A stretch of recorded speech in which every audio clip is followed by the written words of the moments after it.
খুশি হয়েছেন তো? আচ্ছা ঠিক আছে, ওকে, দোয়া করেন, হ্যাঁ। হাতে কি হয়েছে?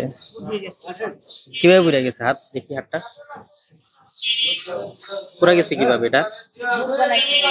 জি জি, গুড়।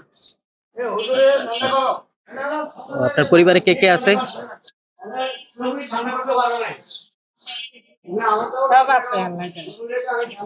আচ্ছা আচ্ছা, এটা চিকিৎসা করার নাই? থাকলে তো চিকিৎসা করাইতেই, বাবা বোঝো না কেন? আমার যদি বাপ মা থাকতে, ভাই বেড়াদার থাকতে, তো চিকিৎসা করতেই গার্জিয়ান। আচ্ছা আচ্ছা, আপনার কেউ নেই না? আপনি কি এই এলাকায় থাকেন? ও আচ্ছা আচ্ছা, তো সুস্থ আছেন নাকি? আচ্ছা আচ্ছা আচ্ছা,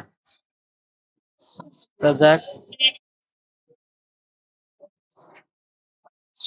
তোর এমনি টাকা আমি দিলাম আপনার, হ্যাঁ। খুশি হয়েছেন তো? আচ্ছা ঠিক আছে, ওকে, দোয়া করেন, হ্যাঁ।